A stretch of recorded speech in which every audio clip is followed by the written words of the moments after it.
다음은 건열 멸균입니다. 공기를 가열해서 미생물을 산화시켜 멸균하는 방법인데요. 열이 물체의 외부에서 내부로 전달되어야 하기 때문에 많은 시간이 소요됩니다. 멸균 조건으로는 각 기구와 재료에 맞게 170도씨에서 1시간, 160도씨에서 2시간, 150도씨에서 3시간 멸균해야 합니다. 오일이나 파우더, 근간치료기구, 외과용 기구, 그리고 습기에 부식될 우려가 있는 기구나 유리제품 멸균에 효과적입니다. 장점으로는 다른 멸균기에 비해서 값이 저렴하고 스팀에 의해 멸균되지 않는 재료나 예리한 기구들이 멸균에 적당하고 부식을 방지할 수 있는 장점이 있습니다.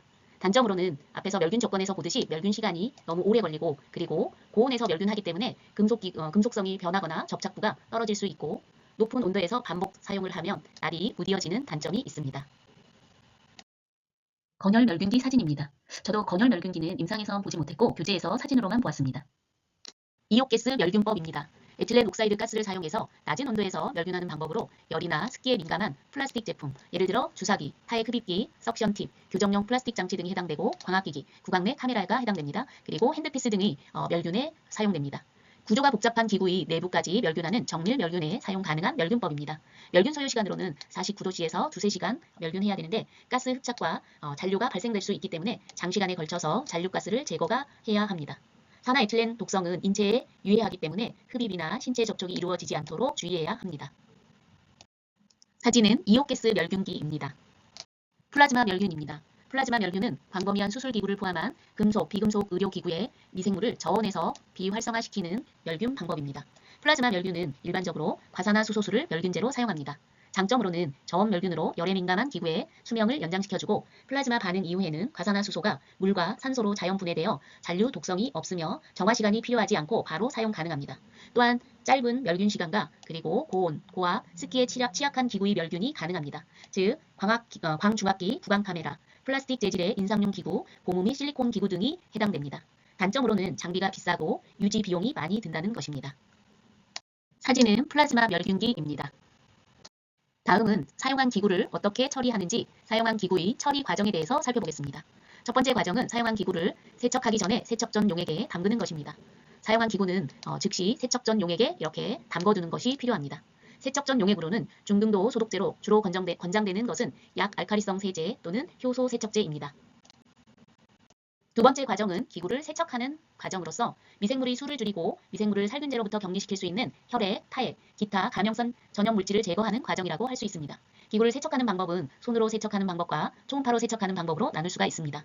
먼저 손 세척 방법입니다. 물, 비누, 솔 등을 사용해서 기구에 묻은 각종 오물을 제거하는 방법입니다. 피가 묻은 기구는 찬물로 헹군 후에 더운 물로 헹구는 것이 좋습니다. 찬물로 먼저 헹구는 이유는 혈액을 뜨거운 물로 닦으면 혈구가 변성되어 씻기가 어렵고 응고해 버리기 때문입니다. 그리고 기구를 닦을 때는 오물이 남아있지 않도록 철저히 닦아야 합니다. 특히 핀셋 작업단의 홈이나 치주기구의 작업단, 외과기구의 작업단 등에 오물이 남아있지 않도록 세심하게 세척해야 합니다. 기구를 세척하는 방법 중 두 번째, 초음파 세척입니다. 완전한 멸균과 소독을 위해 확실한 세척이 필요할 때 주로 사용하는 방법이고 손 세척보다 세척 효과가 큽니다. 오염된 기구로부터 술자를 보호할 수 있고 미세 부위까지 세척이 가능합니다. 기구 세척을 할 때 초음파 세척의 경우 기구가 세척액에 완전히 잠기도록 하고 한꺼번에 너무 많은 양의 기구를 넣지 않도록 해야 합니다. 또한 세척하는 동안 에어로졸 감소를 위해서 반드시 뚜껑을 닫고 사용을 해야 하고 세척액은 매일 교환해야 합니다. 기구 처리 과정 세 번째는 기구 건조입니다. 부식 방지를 위해서 건조와 윤활 단계가 필요한데요. 멸균 후에 기구가 젖어 있으면 부식되거나 그리고 멸균에 지장을 초래할 수 있습니다. 따라서 멸균 시간을 단축하기 위해 면수건, 종이수건, 건조기 등을 이용해서 건조를 시키고 그리고 일부 경첩이 달린 기구의 경우는 윤활제로 닦게 되는데 혹시 윤활제가 많이 묻은 경우는 멸균 전에 제거를 해주는 것이 좋습니다. 기구 처리 과정 네 번째, 기구 포장입니다. 특히 위험한 기구는 반드시 포장을 해서 멸균해야 하고 멸균 여부를 확인하기 위해 멸균 포장재 겉면에 멸균 지시 테이프를 붙입니다. 멸균 날짜를 기록하고 바로 사용하지 않는 경우에는 멸균 유효기간을 기록합니다.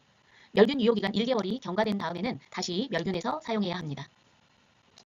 기구 처리 과정 마지막 단계인 멸균 및 멸균한 기구 보관 및 관리입니다. 멸균의 경우 멸균 증명 또는 확인을 위해서 생물학적 감시제를 사용하는 것이 좋습니다. 멸균한 기구는 즉시 사용하지 않을 경우에 멸균 후에 적절한 곳에 보관해야 합니다. 적절한 온도, 습도가 유지가 되고 먼지나 에어로졸로부터 차단된 자외선 살균기 또는 기구장에 보관하는 것이 좋습니다.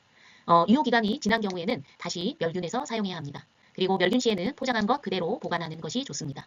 보관 장소는 진료 지역이나 또는 왕래가 빈번한 곳은 피하는 것이 좋습니다. 사용한 기구의 처리 과정을 사진으로 다시 한번 확인해 보겠습니다. A는 사용한 기구를 대기 용액에 담그어 두어 진료 공간의 공기 오염을 방지하는 것입니다. 즉 세척하기 전에 용액에 담그어 두는 사진입니다. 두 번째 B는 기구를 깨끗하게 세척하는 과정입니다. 세 번째 C 사진은 기구를 건조시키는 포장 전에 건조시키는 장면입니다. D는 기구를 용도별로 포장을 하고 포장지 겉면에 멸균 날짜와 멸균 재료나 기구명을 기입하고 멸균 지시 테이프를 붙입니다. 이 경우는 멸균을 시행하기 위해서 지금 멸균기에 넣은 사진입니다. F는 멸균된 기구를 에어로졸로부터 차단된 장에 보관을 하는 사진입니다.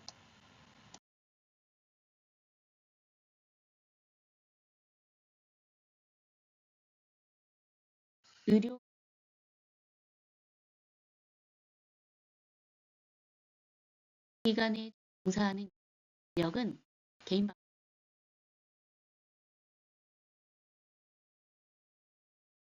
적극적